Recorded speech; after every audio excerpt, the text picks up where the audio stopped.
ആകാശവാണി. നമസ്കാരം. പ്രാദേശിക വാർത്തകൾ വായിക്കുന്നത് അഞ്ജന പുതിയമഠം. പ്രധാന വാർത്തകൾ. യുവജനകാര്യ കായിക മന്ത്രാലയത്തിന്റെ ലഹരി വിരുദ്ധ പ്രചാരണ പരിപാടിയുടെ പുതിയ ഘട്ടത്തിന് തുടക്കമായി വികസിത ഭാരതത്തിനായി ലഹരി മുക്ത യുവത എന്ന ആശയത്തിൽ മത്സരങ്ങൾ സംഘടിപ്പിക്കും. ഓപ്പറേഷൻ തൂഫാന്റെ ഭാഗമായി വിദ്യാർത്ഥി യുവജന സംഘടനകളുടെ നേതാക്കളുമായി ആഭ്യന്തരമന്ത്രിയുടെ കൂടിക്കാഴ്ച മറ്റന്നാൾ തിരുവനന്തപുരത്ത്. വിയറ്റ്നാം ബോട്ട് അപകടത്തിൽ മരിച്ച 2 മലയാളികൾ ഉൾപ്പെടെയുള്ള ഇന്ത്യക്കാരുടെ മൃതദേഹങ്ങൾ ഇന്ന് മുംബൈയിലെത്തിക്കും. നെന്മാറ ഇരട്ടക്കൊലക്കേസിൽ പ്രതി ചെന്താമര കുറ്റക്കാരനെന്ന് പാലക്കാട് അഡീഷണൽ സെഷൻസ് കോടതി ശിക്ഷാവിധി മറ്റന്നാൾ. തിരുവിതാംകൂർ ദേവസ്വം ബോർഡ് നിയമനങ്ങളിൽ സർക്കാരിന് പരിപൂർണ അവകാശം ഉണ്ടാകണമെന്ന് ദേവസ്വം മന്ത്രി കെ മുരളീധരൻ. പ്രിയദർശിനി സൌജന്യ യാത്രാ വിഷയത്തിൽ സംസ്ഥാനത്തെ സ്വകാര്യ ബസ് ഉടമകളുമായി ഗതാഗത മന്ത്രി CP ജോൺ തിരുവനന്തപുരത്ത് ചർച്ച നടത്തുന്നു. വാർത്തകൾ വിശദമായി. അന്തരിച്ച ഖത്തർ മുൻ അമീർ ഷെയ്ഖ് ഹമദ് ബിൻ ഖലീഫ അൽ താനിയോടുള്ള ആദരസൂചകമായി ഇന്ത്യയിൽ ഇന്ന് ഒരു ദിവസത്തെ ദേശീയ ദുഃഖാചരണം. രാജ്യത്തുടനീളം ഇന്ന് ദേശീയ പതാക പകുതി താഴ്ത്തിക്കിട്ടും. ഔദ്യോഗിക വിനോദ പരിപാടികളൊന്നും ഉണ്ടായിരിക്കില്ല. ഇന്ത്യയുടെ അനുശോചനം നേരിട്ടറിയിക്കുന്നതിനായി കേന്ദ്രമന്ത്രി കിരൺ റിജിജു ഖത്തർ സന്ദർശിക്കുമെന്ന് വിദേശകാര്യ മന്ത്രാലയം പറഞ്ഞു. വികസിത ഭാരതത്തിനായി ലഹരി മുക്ത യുവത എന്ന ആശയത്തിൽ യുവജന കാര്യ കായിക മന്ത്രാലയം സംഘടിപ്പിക്കുന്ന ലഹരി വിരുദ്ധ പ്രചാരണ പരിപാടിയുടെ അടുത്ത ഘട്ടം രാജ്യവ്യാപകമായി ആരംഭിച്ചു. ഇതോടനുബന്ധിച്ച് ജില്ലാ, സംസ്ഥാന, ദേശീയ തലങ്ങളിലായി സംഘടിപ്പിക്കുന്ന മത്സരങ്ങൾക്കായി മൈ ഭാരത് പോർട്ടലിൽ രജിസ്റ്റർ ചെയ്യേണ്ടതാണ്. 15 മുതൽ 29 വയസ്സ് വരെ പ്രായമുള്ളവർക്ക് 5 വിഭാഗങ്ങളിലായുള്ള മത്സരങ്ങളിൽ പങ്കെടുക്കാം. ജില്ലാതല മത്സരങ്ങൾ ഈ മാസം 24-ന് ആരംഭിക്കും. ഓപ്പറേഷൻ തൂഫാന്റെ ഭാഗമായി വിദ്യാർത്ഥി യുവജന സംഘടനകളുടെ യോഗം മറ്റന്നാൾ തിരുവനന്തപുരത്ത് ചേരും. ആഭ്യന്തരമന്ത്രി വിളിച്ചു ചേർക്കുന്ന യോഗത്തിൽ വിദ്യാഭ്യാസ മന്ത്രി N ഷംസുദ്ദീൻ പങ്കെടുക്കും. ലഹരിക്കെതിരെയുള്ള പോരാട്ടത്തിൽ വിദ്യാർത്ഥി യുവജന സംഘടനകളുടെ സജീവ പങ്കാളിത്തം ഉറപ്പുവരുത്താനുള്ള ചർച്ചകൾ നടക്കും. തിരുവിതാംകൂർ ദേവസ്വം ബോർഡിലെ നിയമന കാര്യങ്ങളിൽ സർക്കാരിന് പരിപൂർണ അവകാശമുണ്ടാകണമെന്ന് ദേവസ്വം മന്ത്രി കെ മുരളീധരൻ. സർക്കാർ നടപടിയിൽ തെറ്റുണ്ടെങ്കിൽ കോടതിക്ക് അഭിപ്രായം പറയാമെന്നും പ്രതികരണങ്ങൾ കോടതിയോടുള്ള ധിക്കാരമല്ലെന്നും അദ്ദേഹം കോഴിക്കോട് മാധ്യമങ്ങളോട് പറഞ്ഞു. ദേവസ്വം കമ്മീഷണർ നിയമിക്കുന്ന ഉൾപ്പെടെയുള്ള വിഷയങ്ങളിൽ തിരുവിതാംകൂറിന് വരുമ്പോൾ ഒരു പട്ടിക തയ്യാറാക്കി കോടതിക്ക് കൊടുക്കണം. കോടതിയാണ് തീരുമാനമെടുക്കുന്നത്. ഇങ്ങനെയൊക്കെയുള്ള ന്യൂനതകളാണ് ഞങ്ങൾ ചൂണ്ടിക്കാണിച്ചത്. അതല്ലാതെ കോടതിയോടുള്ള ധിക്കാരമോ ബഹുമാനക്കുറവോ അല്ല. ഈ കാര്യത്തിൽ ഗവൺമെന്റിന് കുറച്ച് ഫ്രീഡം വേണമെന്നാണ് ഗവൺമെന്റ്. അങ്ങനെ ഫ്രീഡം ഗവൺമെന്റ് എടുക്കുമ്പോൾ അതിൽ തെറ്റുകളുണ്ടെങ്കിൽ കോടതിക്ക് ഇടപെടാൻ തിരുത്താം. ശബരിമല സ്വർണ്ണ അപഹരണ കേസിൽ SIT റിപ്പോർട്ട് സമർപ്പിക്കാത്തിടത്തോളം സർക്കാരിന് ഒന്നും ചെയ്യാനാകില്ലെന്നും മന്ത്രി വ്യക്തമാക്കി. നടപടികൾ വൈകുന്നത് പ്രതികൾ രക്ഷപ്പെടാനുള്ള സാധ്യത കൂട്ടുമെന്നും ശ്രീ കെ മുരളീധരൻ പറഞ്ഞു. വിയറ്റ്നാം ബോട്ടപകടത്തിൽ മരിച്ച 15 ഇന്ത്യക്കാരുടെ മൃതദേഹങ്ങൾ ഇന്ന് മുംബൈയിലെത്തിക്കും. ഹോച്ചിമിൻ സിറ്റിയിൽ നിന്ന് പുറപ്പെടുന്ന വിമാനം ഇന്ത്യൻ സമയം രാത്രി 9:35-ന് മുംബൈ വിമാനത്താവളത്തിൽ എത്തിച്ചേരുമെന്ന് ഇന്ത്യൻ എംബസി അറിയിച്ചു. കൊട്ടാരക്കര സ്വദേശികളായ AC തോമസ്, ഭാര്യ ലോവേനി തോമസ് എന്നിവരുടെ മൃതദേഹങ്ങൾ നോർക്കയുടെ ഏകോപനത്തിൽ മുംബൈയിൽ നിന്ന് തിരുവനന്തപുരം വിമാനത്താവളത്തിലേക്കും തുടർന്ന് കൊട്ടാരക്കരയിലെ വസതിയിലേക്കും എത്തിക്കുമെന്ന് മുഖ്യമന്ത്രിയുടെ ഓഫീസ് നേരത്തെ അറിയിച്ചിരുന്നു. ഉസ്ബെക്കിസ്ഥാനിൽ മലയാളി മെഡിക്കൽ വിദ്യാർത്ഥിനി കൊല്ലപ്പെട്ട സംഭവത്തിൽ ദേശീയ വനിതാ കമ്മീഷൻ സ്വമേധയാ കേസെടുത്തു. 21 വയസ്സുകാരിയായ പെൺകുട്ടി കൊല്ലപ്പെടുന്നതിന് തൊട്ടുമുൻപ് കടുത്ത ശാരീരിക മർദ്ദനം നേരിട്ടതായ ആരോപണത്തിൽ കമ്മീഷൻ ആശങ്ക രേഖപ്പെടുത്തി. സംഭവത്തിൽ വിദേശകാര്യ മന്ത്രാലയവുമായും താഷ്കന്റിലെ ഇന്ത്യൻ എംബസിയുമായും ഏകോപിപ്പിച്ച് അടിയന്തര അന്വേഷണം നടത്താനും പെൺകുട്ടിയുടെ കുടുംബത്തിന് പിന്തുണ ഉറപ്പാക്കാനും ആവശ്യപ്പെട്ട് കമ്മീഷൻ കേരള പോലീസ് മേധാവിക്ക് കത്തയച്ചു. 7 ദിവസത്തിനുള്ളിൽ റിപ്പോർട്ട് നൽകാനും നിർദ്ദേശിച്ചിട്ടുണ്ട്. പാലാ നഗരസഭയിൽ രാഷ്ട്രീയ പോരുമുറുകുന്നു. നഗരസഭാധ്യക്ഷ ദിയ ബിനു പുളിക്കക്കണ്ടത്തിനെതിരെ LDF നൽകിയ അവിശ്വാസ പ്രമേയത്തിന്മേലുള്ള ചർച്ച ഈ മാസം 21-ന് നടക്കും. ഇതിന്റെ പശ്ചാത്തലത്തിൽ നഗരസഭയിൽ നാളെ മുതൽ തുടർച്ചയായ 4 ദിവസം കൌൺസിൽ യോഗങ്ങൾ നടത്താൻ തീരുമാനിച്ചിട്ടുണ്ട്. വിശദാംശങ്ങളുമായി ആകാശവാണി കോട്ടയം ജില്ലാ പ്രതിനിധി ദേവിക S നായർ. നാളെ മുതൽ ഈ മാസം 17-ാം തീയതി വരെ എല്ലാ ദിവസവും വൈകിട്ട് 3:30-ക്കാണ് കൌൺസിൽ യോഗങ്ങൾ നിശ്ചയിച്ചിരിക്കുന്നത്.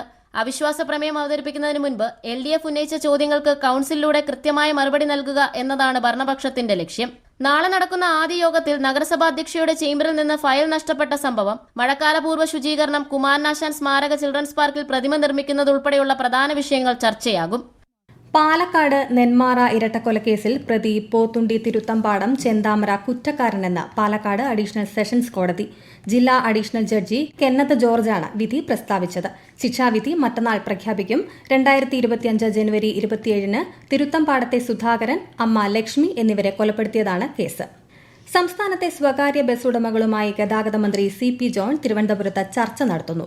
KSRTCയുടെ പ്രിയദർശിനി സൌജന്യ യാത്രാ പദ്ധതി ഉൾപ്പെടെയുള്ള ആശങ്കകൾ പരിഹരിക്കാനാണ് ബസ് ഉടമകളെ ചർച്ചയ്ക്ക് വിളിച്ചത്. ഈ വാർത്തകൾ ആകാശവാണിയിൽ നിന്ന്. പ്രധാനമന്ത്രി നരേന്ദ്രമോദി ആകാശവാണിയിലൂടെ ജനങ്ങളുമായി ആശയങ്ങൾ പങ്കുവയ്ക്കുന്ന പ്രതിമാസ റേഡിയോ പ്രഭാഷണ പരിപാടി മൻ കി ബാത്തിന്റെ 136ാം പതിപ്പ് ഈ മാസം 26-ന്. പരിപാടിയിലേക്കുള്ള ആശയങ്ങളും നിർദ്ദേശങ്ങളും നരേന്ദ്രമോദി മൊബൈൽ ആപ്ലിക്കേഷൻ MyGov എന്നിവയിലൂടെയും 1800117800 എന്ന ടോൾ ഫ്രീ നമ്പറിലൂടെയും ഈ മാസം 24 വരെ പങ്കുവയ്ക്കാം.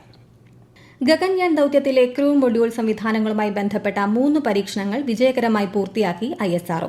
കടലിൽ വീണതിനു ശേഷം ക്രൂ മൊഡ്യൂളിന് സ്വന്തമായി ശരിയായ സ്ഥാനം കൈവരിക്കാൻ സാധിക്കുമോ എന്നതായിരുന്നു ആദ്യ പരീക്ഷണം. ക്രൂ മൊഡ്യൂളിനും സർവീസ് മൊഡ്യൂളിനും ഇടയിലുള്ള വേർതിരിക്കൽ സംവിധാനം രണ്ടാമത്തെ പരീക്ഷണത്തിൽ പരിശോധിച്ചു. പാരച്യൂട്ടുകളെ സംരക്ഷിക്കുന്ന അപെക്സ് കവർ വേർപെടുത്താനുള്ള ക്രൂ മൊഡ്യൂളിന്റെ ശേഷിയും വിലയിരുത്തി. ലോകകപ്പ് ഫുട്ബോൾ ജേതാക്കളെ അറിയാൻ ഇനി 7 നാൾ കൂടി.